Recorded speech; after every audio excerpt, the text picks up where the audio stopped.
माँ हूँ, तुम्हारी कोई बावर्ची नहीं। उम्र 65, घुटनों में आर्थराइटिस, कहाँ तक वो भागदौड़ कर सकती थी। फिर भी कामिनी रसोई में लगी थी। छुट्टियों में कामिनी के बेटे बहू आ रहे थे।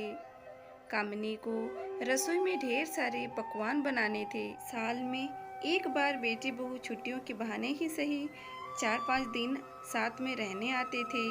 छोटे बेटे सुअस की पसंद की कसूरी मेथी वाली मठरी, बड़े बेटे यश की पसंद की बेसन के लड्डुएं। बहुएं भी कामिनी के हाथों के पकवान की तारीफ किए बिना नहीं रहती। छोटे पोते को कामिनी के हाथ की बेसन की पापड़ी बहुत पसंद है, जिसे बनाने में बहुत मेहनत और घंटों लगते हैं। वहीं पोती को गुलाब जामुन खाने होते थे। 4 दिनों से कामिनी एक पांव पर खड़ी होकर सबके लिए पकवान बना रही थी। कामिनी के पति सोमेश जी समझा रहे थे, इतना काम का भार मत लिया करो, तुम्हारे घुटनों में इतना दर्द रहता है, पूरी जिंदगी तुमने रसोई में निकाल दी, अब तो आराम करो, बहुएं आकर काम कर लेंगी। आप भी, आजकल की बहुओं को ये सब बनाना कहाँ आता है। आजकल की बहुएं तो बस खाना बना लें, वही बहुत है। कामिनी ने हंसकर कहा, ठीक है, बहुओं को बनाना नहीं आता है, पर वो तुम्हारी मदद तो कर सकती हैं। तुम ही अकेली क्यों लगी रहो, वो सब आ जाएं तब उनके सहयोग से बना लेना, सुमेश जी ने समझाया। पहले तो तुम ठीक रहती थी, पर पिछले कुछ महीनों से तुम्हारे घुटने जवाब देने लगे हैं। आप माँ का प्यार नहीं समझते। अपने बच्चों के लिए वो कितनी भी तबीयत खराब हो, कुछ भी कर जाती है। जब बच्चे उसके हाथ के बने पकवान खाते हैं तो माँ को असीम सुख मिलता है, और साथ में ये घुटने का दर्द भी मिलता है। इतनी देर खड़े होकर रसोई में काम करोगी तो दर्द ही होगा। तुम्हारे दवाई लेने का वक्त हो गया है। सोमेश जी ने कामिनी को पास बैठाया और घुटने पर हल्के हाथ से मालिश की। 2 दिन बाद दोनों बेटे बहू पोते पोती समेत आ गए। कामिनी के घर में रौनक आ गई। हमेशा की तरह बहुएं आई और थकान आ रही है कहकर कमरे में सोने चली गई। कामिनी मन मार कर रह गई। वो 4 दिन से सबकी पसंद की खाने की तैयारी में लगी थी, और बहुएं हैं कि सीधे मुंह बात भी नहीं करती। झाड़ू पोछा बर्तन करने के लिए बाई आती है, पर रसोई कामिनी खुद ही बनाती है। 2 लोगों के लिए खाना बनाना जैसे तैसे हो जाता है, पर 8 लोगों के लिए खाना बनाना इस उम्र में भारी पड़ता है। अकेले कामिनी ने रात के खाने की तैयारी की। सबकी पसंद की आलू की सब्जी, मिक्स वेज, सलाद, खीर और गर्मा गर्म चपाती बनाकर दी। बहुएं अपने अपने कमरों से आईं और तारीफें की जा रही थीं। आज कामिनी को ये तारीफें चुभ रही थी। घुटने के दर्द से ज्यादा मन में दर्द हो रहा था। वो थक कर बैठी थी। अभी तो पूरी रसोई सिमटनी थी, बची सब्जियां खाली करनी थी, दूध फ्रिज में रखना था, गैस और स्लैब साफ करनी थी। वो कुछ कहती इससे पहले दोनों बेटे बहू बोले, अच्छा माँ, हम जाकर दोनों को शहर घुमा लेते हैं। दोनों बच्चे सो रहे हैं, आप देख लेना। पिंकी को रात को दूध चाहिए और सोनू के कपड़े बदल देना, वो ऐसे ही सो गया है। कुछ खाए तो खिला देना, उसके लिए मोयन की रोटी बना देना, वो सब्जी तो खाता नहीं है। माँ, आप भी हमारे साथ चलते, पर आपके तो घुटने में दर्द रहता है, आप चल नहीं पाओगे। बिना कोई बात सुने चारों चले गए। कामिनी ने हाँ में गर्दन हिलाई और वो लोग चले गए। सोमेश जी पत्नी का दर्द समझ रहे थे, पर बेटे बहू को कुछ कह नहीं सकते थे। कामिनी, तुम मेरी पत्नी हो और मैं तुम्हारा ये हाल नहीं देख सकता हूँ। तुम कब तक ऐसे ही सबकी इच्छाओं की पूर्ति करती रहोगी, सबके लिए काम करती रहोगी। रसोई के काम बहुत होते हैं, खत्म ही नहीं होते हैं। तुम अकेली ही लगी रहती हो। 3 दिनों से देख रहा हूँ, अकेले ही कॉफी, दूध, नाश्ता, खाना सब तुम बना रही हो। बहुओं के सामने मुझसे भी मदद नहीं लेती। ऐसा कब तक चलेगा।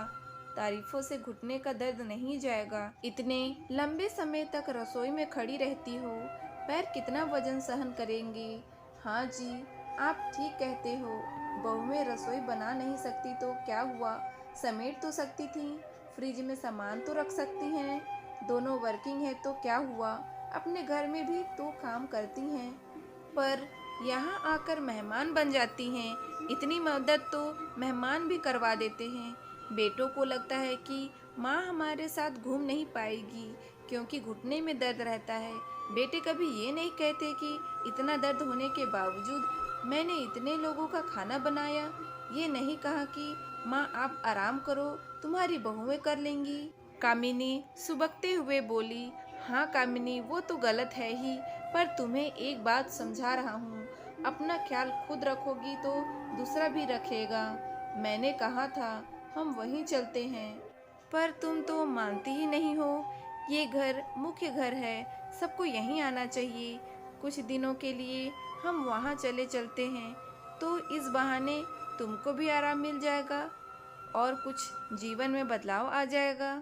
अगले दिन दोनों बेटों ने मिलकर पिकनिक का कार्यक्रम बनाया। छोटा बेटा आकर बोला, माँ कुछ पराठे और आपके हाथों के भरवा बैंगन पैक कर देना, साथ में वो मठरी बेसन के लड्डू, बेसन की पापड़ी और गुलाब जामुन भी।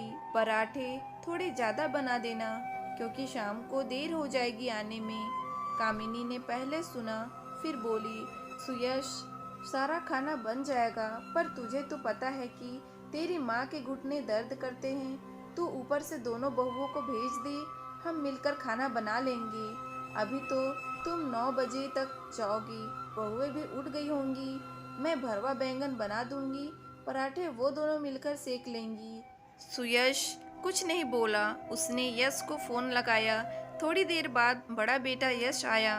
माँ आपके घुटने में दर्द है तो आप आराम करिए, खाना हम बाहर खा लेंगे। अब वो दोनों भी वर्किंग है, दोनों को छुट्टियों में आराम चाहिए। यहाँ भी आकर रसोई में लगा देंगे तो उनको चेंज कैसे मिलेगा, हम बाहर ही कुछ खा लेंगे।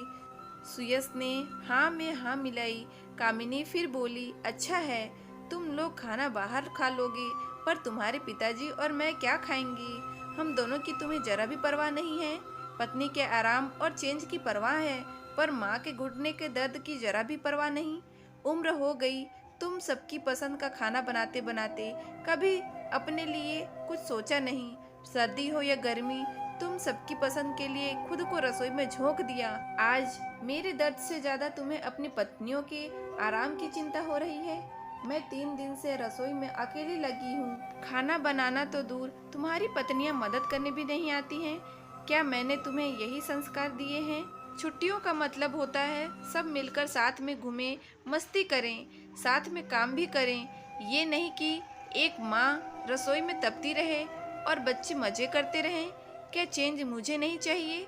साल भर तुम सबका इंतजार करती हूँ, तुम्हारी पसंद के लिए खुद को रसोई में झोंक देती हूँ, अपने दर्द और आराम की परवाह नहीं करती। पोते पोती आए हैं, पर इनके साथ खेली नहीं, तसल्ली से बातें नहीं की, बस रसोई में ही अकेले लगी रहती हूँ।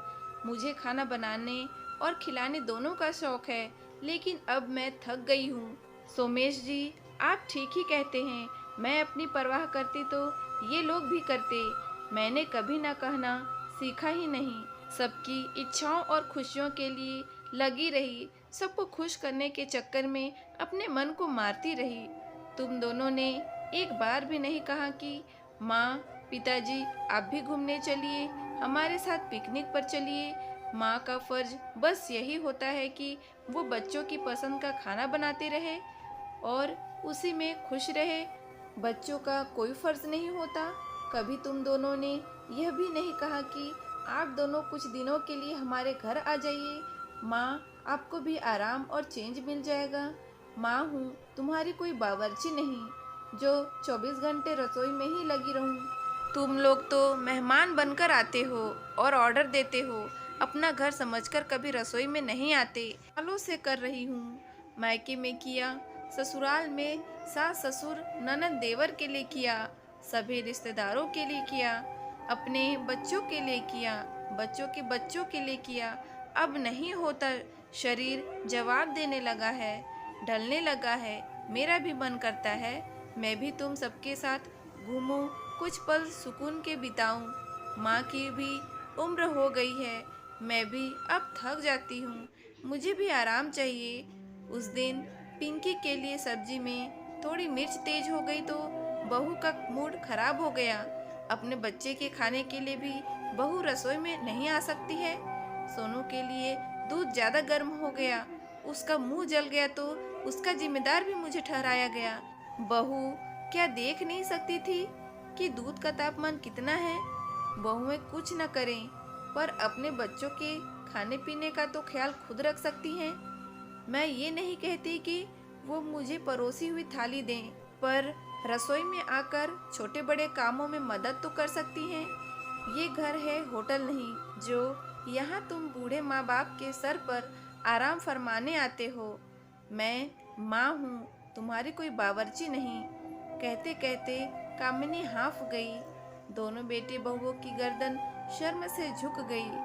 सोमेश जी रसोई से पानी का गिलास लाए और कामिनी को पिलाया। कामिनी की हालत देखकर दोनों बेटों को अपनी गलती का एहसास हुआ।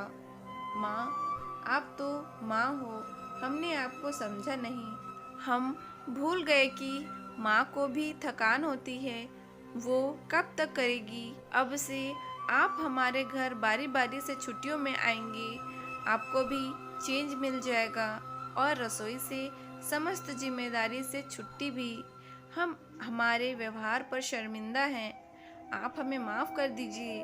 हम सब मिलकर पिकनिक पर चलेंगे। आप ज़्यादा चल नहीं सकती तो क्या, समंदर किनारे बैठकर हम सबको बच्चों को हंसते खेलते तो देख सकती हैं। कामिनी ने पहले मना किया पर फिर माँ का दिल है पिघल ही गया। वो और सोमेश जी भी बच्चों के साथ पिकनिक मनाने चले गए। दोस्तों, ऐसा अक्सर होता है, हम माँ से अपनी फरमाइशें पूरी करवाते हैं पर ये भूल जाते हैं कि एक उम्र के बाद माँ भी थक जाती है। सालों से रसोई घर संभालते संभालते उन्हें भी बोरिंग लगती है। चेंज हर इंसान को चाहिए। तो दोस्तों, इस कहानी से आपको क्या सीख मिली हमें कमेंट बॉक्स पर ज़रूर बताएं और इसी प्रकार की इंस्पिरेशनल स्टोरी वीडियो देखने के लिए, सुनने के लिए हमारे इस चैनल को लाइक करें, शेयर करें एंड सब्सक्राइब करें। Thank you.